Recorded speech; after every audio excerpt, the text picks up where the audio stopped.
We collect reasonable amounts of earnest money, and our favorite thing is to write the check to the title company and go to closing with it. Yep. Because most people don't. They want to know what that money. Where's that money going to be at? Yeah. They think we're giving it directly to the seller, and we're not. We're actually holding it in a trust account. It stays in our trust account here. That Rick is responsible for and has to account for everything in it. Yeah. Sure. Other people's money, doesn't collect interest. Yep. It's just sits there, and I've got it all documented as to where it goes in and out of the account.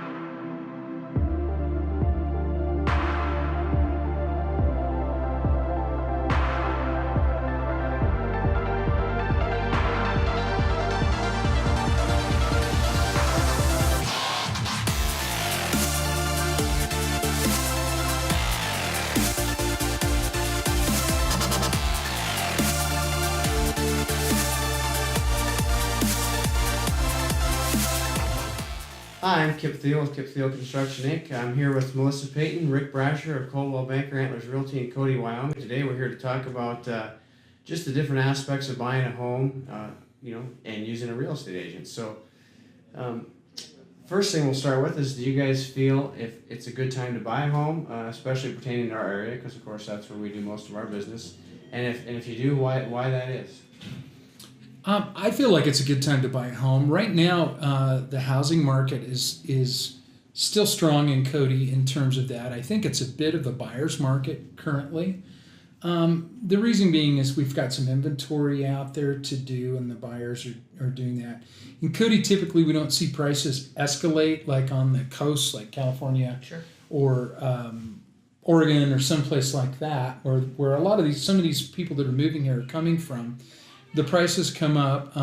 What the appraisers tell us is that you can typically count on about 3% a year, which means we have a steady housing market. In 2007, everything crashed. Everybody on the coast and people lost 50% of their value, maybe even more in some spots. We stopped. So for a while there, your house was worth what you paid for it. Maintained. For a while it just stayed there. And now we start seeing that come up a little bit.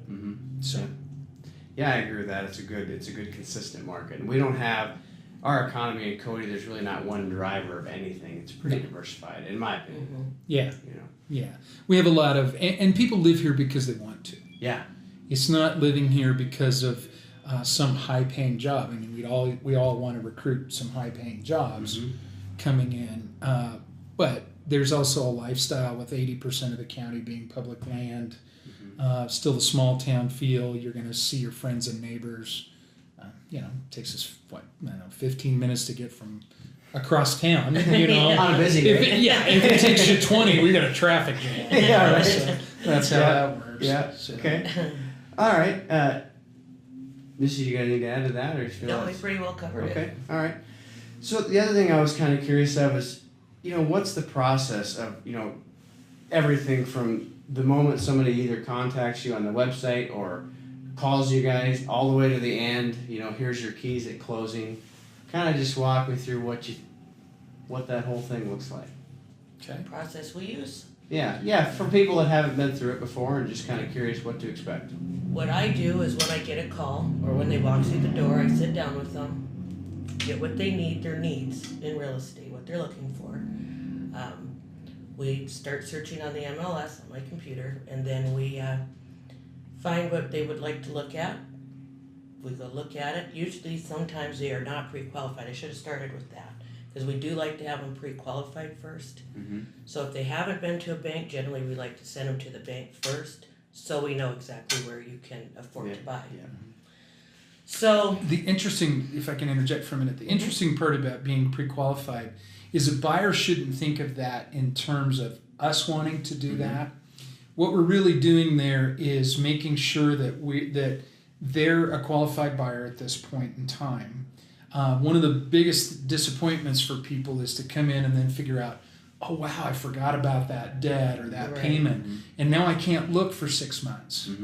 And they've fallen in love with a house, Yep. Yeah. and all of a sudden they can't have that house, and it just doesn't work out. So if they'll go to the bank, get pre-qualified, when they come in, then we can sit down and search. We can go about this. A lot of times I'll tell folks, if they haven't been to town, we'll take a quick drive.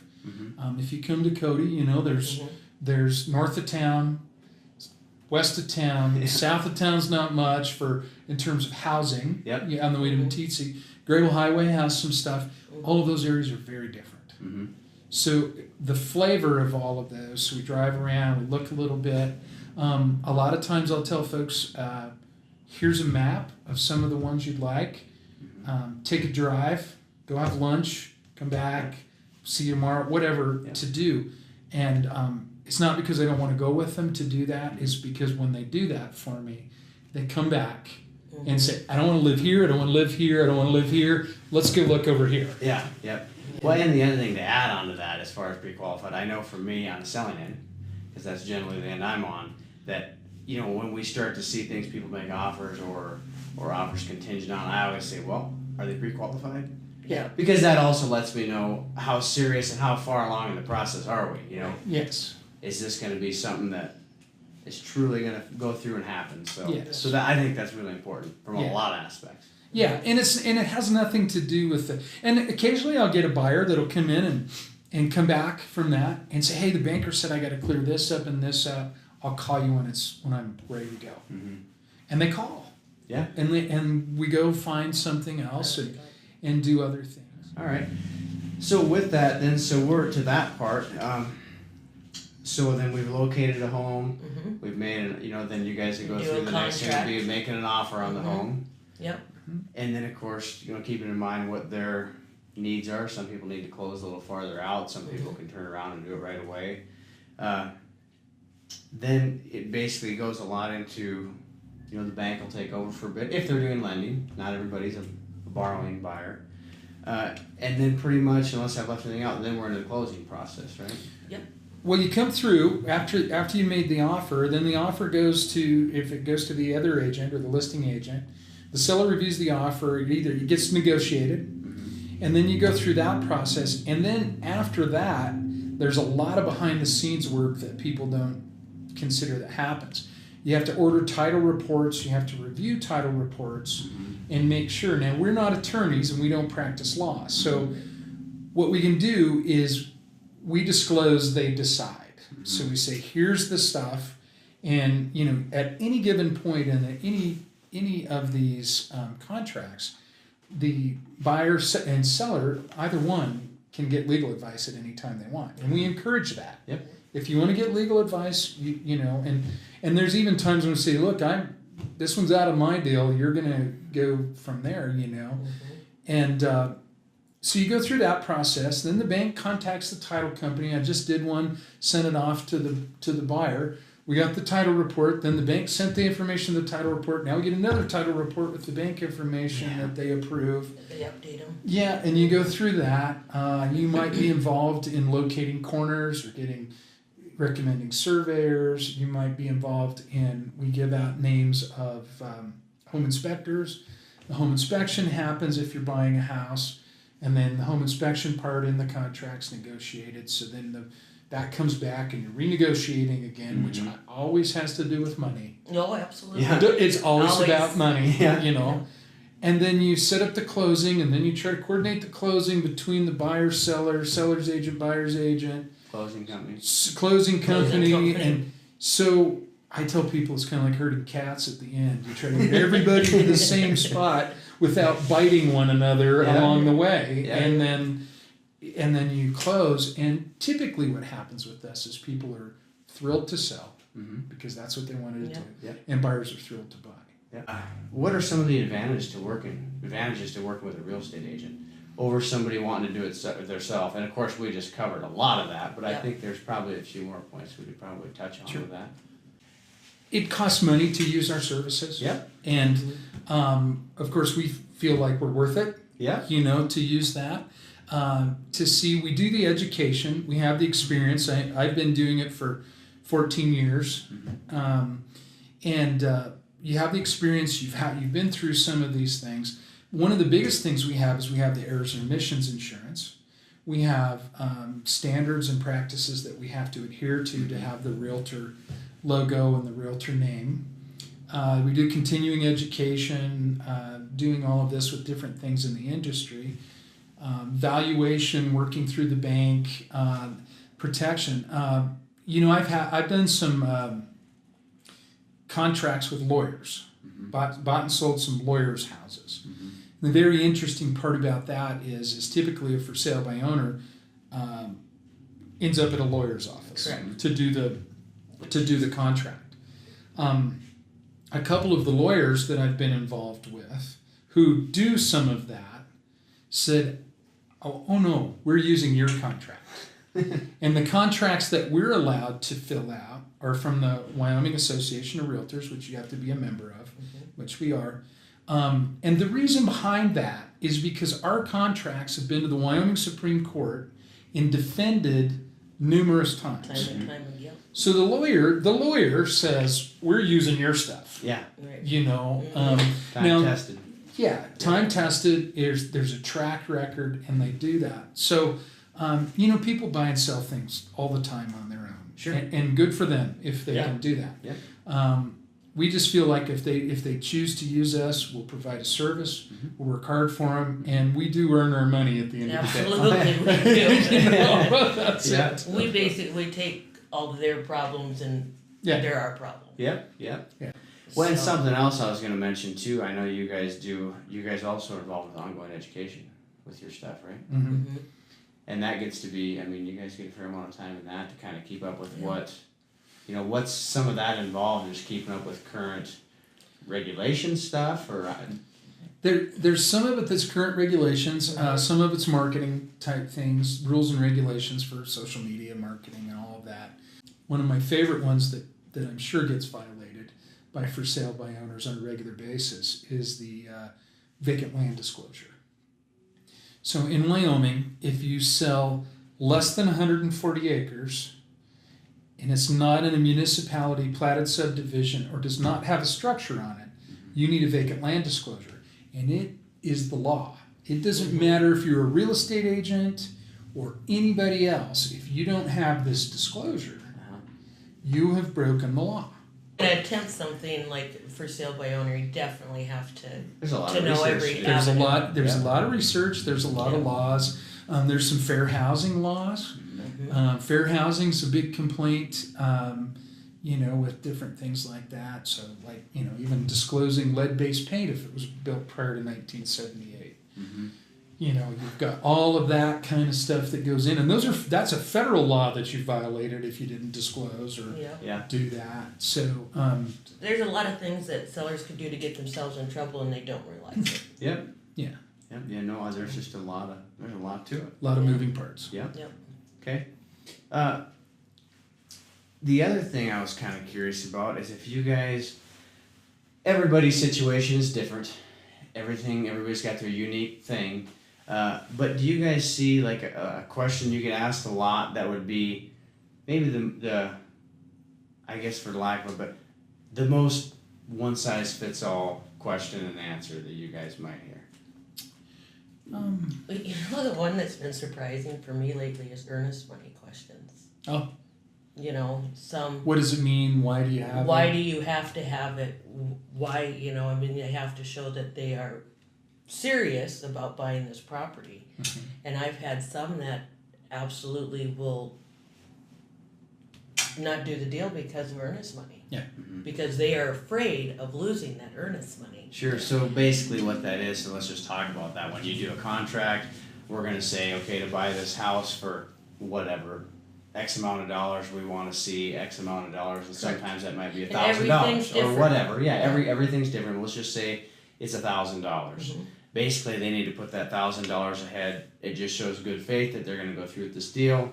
And in the event they don't, depending on how it's wrote, they either forfeit it or it's refunded based on these things. That's basically the gist of what an earnest money is, right? Correct. Yeah. And earnest money is actually a throwback to Old English law.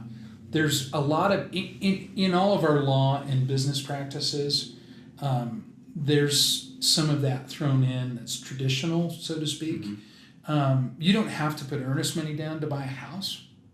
It's kind of, you can say you're not going to if you want to, but it's pretty customary.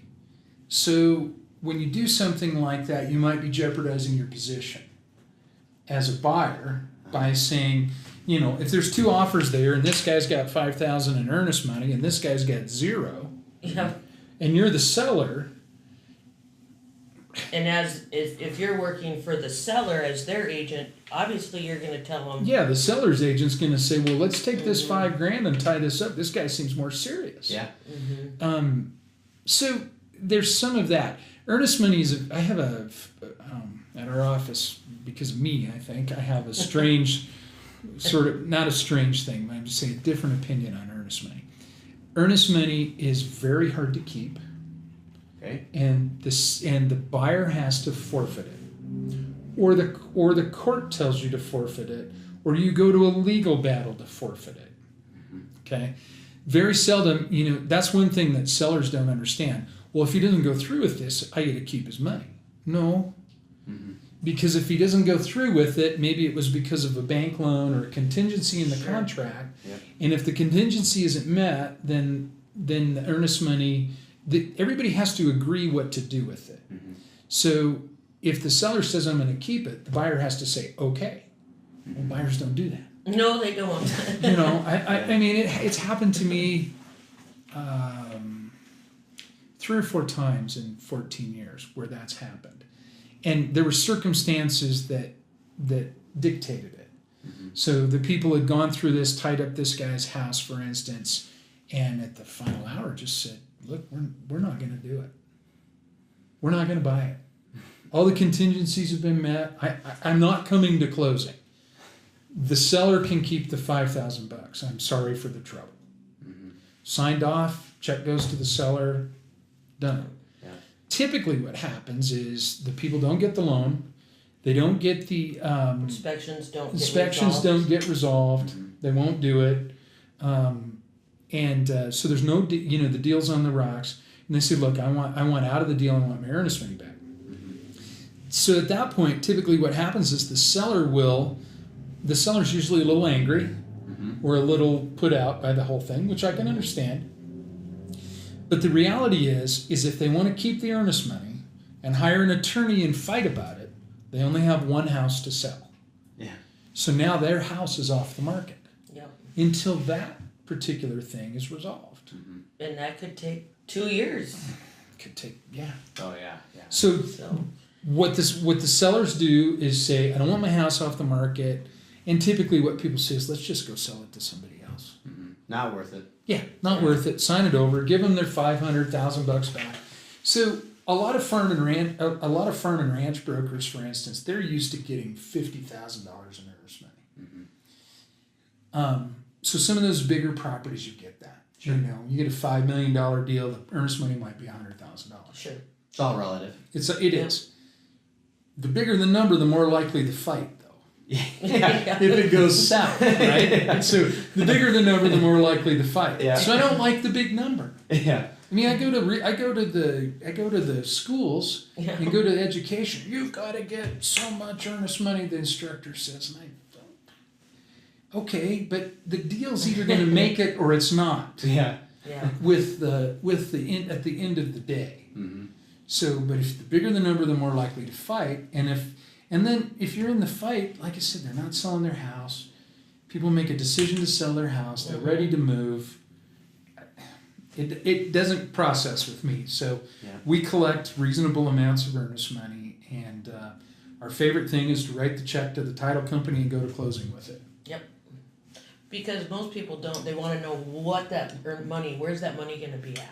Yeah. They think we're giving it directly to the seller, and we're not. We're actually holding it in a trust account. It stays in our trust account here. That Rick is responsible for and has to account for everything in it. Yeah. Sure. Other people's money, doesn't collect interest. Yep. It's just sits there, and I've got it all documented as to where it goes in and out of the account. Okay, so just a quick recap, and we said, is it a good time to buy a home? You guys feel like it is? What's the process? And if somebody feels like they'd be more comfortable, starting right here, and you guys can guide them in the direction of a, pre-qualification or anything like that. They could start right here if they wanted to. They don't really need to even entertain anything else. They can start here with us. And you guys would send them in the right path, in the right Correct. direction, and give them some options. So, and then we've talked about the advantages of working with a real estate agent. I think we covered a lot of good valid points there.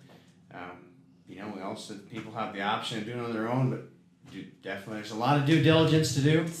I think there's a lot of things to be concerned about if you were going to.